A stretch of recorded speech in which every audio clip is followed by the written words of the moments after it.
48তম মৃত্যুবার্ষিকী আজকে মাওলানা ভাসানীর, এবং মাওলানা ভাসানীর জীবন চরিত্র আমরা যদি দেখি, উনি ব্রিটিশ বিরোধী আন্দোলন, ভাষা আন্দোলন, 69-এর গণ অভ্যুত্থান, আমাদের মুক্তিযুদ্ধ, সবগুলিতে তার বিশাল ভূমিকা ছিল আপনারা জানেন।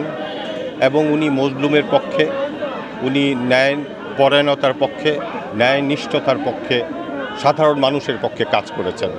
মাওলানা ভাসানীর নামে এই বিশ্ববিদ্যালয়, এটি বিজ্ঞান ও প্রযুক্তি বিশ্ববিদ্যালয়।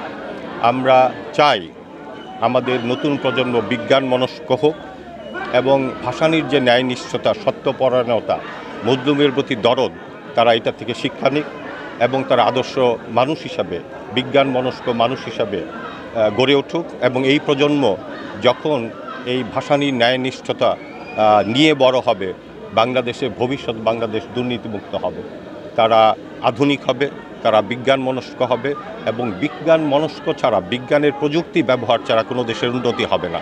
এবং তাদের নেতৃত্বে একসময় একটা সুন্দর বাংলাদেশ গড়ে উঠবে বলে আমরা মনে করি। আমরা ভাসানীর এই ন্যায়নিষ্ঠতা, আমাদের ছেলেপেলেরা, বিজ্ঞানের ছেলে এবং অন্যান্য বিভাগের বা অনুষদের ছাত্রছাত্রী যারাই আছে, সবাইকে ভাসানী স্টাডিজ পড়তে হয়। আমরা ভাসানীর যে কর্মজীবন, তার যে বহুল ত্যাগ তিতিক্ষার জীবন এবং তার যে মজলুমের প্রতি দরদ, এই সব নিয়ে আমরা ভাসানী স্টাডিজে তাদেরকে শিক্ষা দিয়ে থাকি এবং আমরা বিশ্বাস করি তারা এখান থেকে শিক্ষা গ্রহণ করে আদর্শ মানুষ হিসেবে গড়ে উঠবে ইনশাআল্লাহ। Thank you.